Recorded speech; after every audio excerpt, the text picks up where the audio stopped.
একটা দোয়া শিক্ষা দিই। প্রত্যেক নামাজের পর, 5 ওয়াক্ত নামাজের পর আমার নবী সাল্লাল্লাহু আলাইহি ওয়াসাল্লাম এই দোয়াটা নিয়মিত পড়তেন। আমরাও পড়ার চেষ্টা করব। নামাজে মনোযোগ বসাতে পারছি না, এক্ষেত্রে কি করা উচিত? নামাজে মনোযোগ বসাবার জন্য অনেক করণীয় আছে। নামাজে মনোযোগ ধরে রাখতে পারেন না, এই সমস্যা কি আপনাদেরও আছে ভাই? আছে? নামাজে মনোযোগ ধরে রাখতে পারেন না?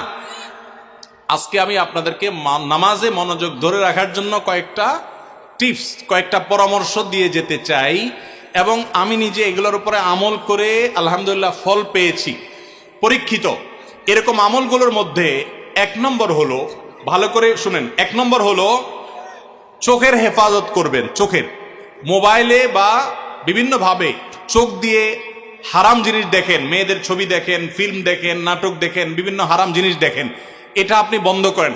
পরীক্ষামূলক 1 মাসের জন্য আপনি একটু চোখের রোজা করেন, আত্মনিয়ন্ত্রণে করার চেষ্টা করেন। যেই পুরুষ নিজেকে নিয়ন্ত্রণ করতে পারে না, সে আবার কিসের পুরুষ, সে আবার কিসের যুবক? নিজেকে নিয়ন্ত্রণ করার চেষ্টা করেন, এবং চোখের হেফাজত যদি আপনি করতে পারেন, আমি আপনাকে লিখিত দিতে পারি, টানা যদি আপনি দীর্ঘদিন আপনি এই কাজটা করেন, ইনশাআল্লাহ আপনি নামাজ এবং যে কোনো ইবাদতের স্বাদ পাবেন। শুরু করবেন অন্তত। দ্বিতীয়ত, হারাম উপার্জন ছাড়তে হবে। কি ছাড়তে হবে? হারাম খাওয়া ছেড়ে দেন, হালাল খাওয়ার গ্রহণ করেন, এটাও ইবাদতে মনোযোগ সৃষ্টি করতে সহযোগিতা করে। তৃতীয়ত, নামাজের জন্য বিশেষ করে বলতে চাই, এই যে পয়েন্টটা এখন বলতেছি নামাজের মধ্যে, এইটা যদি করেন আর আপনি মনোযোগ না আসে, আপনি আমাকে ব্যক্তিগতভাবে জানায়েন যে আপনি ভুল বলে আসছেন।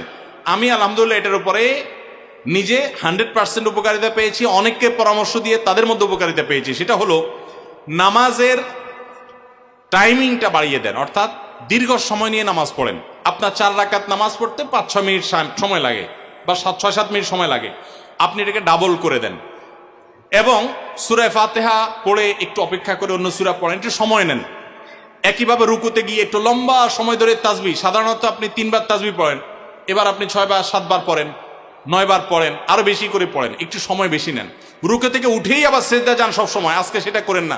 রুকু থেকে উঠে একটু দাঁড়ান, একটু অপেক্ষা করেন, একটু দেরি করেন। নবী সাল্লাল্লাহু আলাইহি ওয়াসাল্লাম রুকুতে যে পরিমাণ সময় থাকতেন, রুকু থেকে উঠে দাঁড়িয়ে তার কাছাকাছি, কারিবা মিনহু হাদিসের ভাষ্য, তার কাছাকাছি থাকতেন, অথচ আমরা রুকু থেকে উঠেই দৌড় দিই। তো আপনি উঠে একটু অপেক্ষা করেন, দাঁড়ান, অন্য সময়ের চাইতে ডাবল সময় দাঁড়ান। এভাবে যদি প্রত্যেকটা কাজ আপনি সময় নেন এবং ধীরে ধীরে করেন, ইনশাআল্লাহ বিইذনিল্লাহ আপনি নামাজের মধ্যে মনোযোগ দেখতে পাবেন।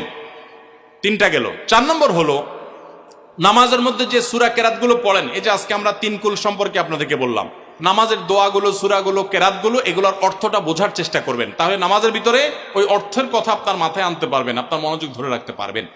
আর আরেকটা পরামর্শ হলো, ইবাদত এবং নামাজে বিশেষ করে মনোযোগ সৃষ্টি করার জন্য আগে থেকে মনোযোগ নষ্টকারী বিষয়গুলো থেকে সরে আসেন। অনেকে আছে মোবাইল টিপতে টিপতে নামাজে দাঁড়ায়, নামাজে ঢোকার আগে, মসজিদে যাওয়ার আগেই মোবাইল সুইচ অফ করে ফেলান এবং এরোপ্লেন মোড করে ফেলান, যাতে করে মেসেজ আসলেও টের না পান। ইনশাআল্লাহ দেখবেন মনোযোগ আসবে। সেই সাথে আল্লাহর কাছে দোয়া করবেন। একটা দোয়া শিক্ষা দেই, প্রত্যেক নামাজের পর, 5 ওয়াক্ত নামাজের পর আমার নবী সাল্লাল্লাহু আলাইহি ওয়াসাল্লাম এই দোয়াটা নিয়মিত পড়তেন, আমরাও পড়ার চেষ্টা করব। আল্লাহুম্মা আইন্নি আলা যিকরিকা ওয়া শুকরিকা ওয়া হুসনি ইবাদাতিক, হে আল্লাহ আমাকে আপনি সাহায্য করুন, আপনার জিকির যেন করতে পারি, আপনার শুকরিয়া যেন আদায় করতে পারি, এবং আপনার ইবাদতটা যেন সুন্দর মতো আদায় করতে পারি। এই দোয়াটা 5 ওয়াক্ত নামাজের পরে অর্থ সহকারে বুঝে পড়বেন, ইনশাআল্লাহ আপনার নামাজে আপনি মনোযোগ ধরে রাখতে পারবেন। আল্লাহ আমাদের সবাইকে তৌফিক দান করুন। নামাজের মজা এমন এক জিনিস ভাইরা, আমাদের নবী সাল্লাল্লাহু আলাইহি ওয়াসাল্লাম রাতে যখন নামাজে দাঁড়াতেন, পা ফুলে যেত, রুকুতে যেতেন না, এত সময় ধরে কিরাত পড়তেন, মজা পাইতেন। আর আমাদের কাছে নামাজটা এটা বোঝা, পড়ে শেষ করতে পারলে আমরা বাইরে পারলে জান বাঁচে, কারণ মজা পাই না। এজন্য নামাজের স্বাদ আনার জন্য, মনোযোগ সৃষ্টি করবার জন্য এই আমলগুলো আমরা লক্ষ্য রাখবো। আল্লাহ তৌফিক দান করুন।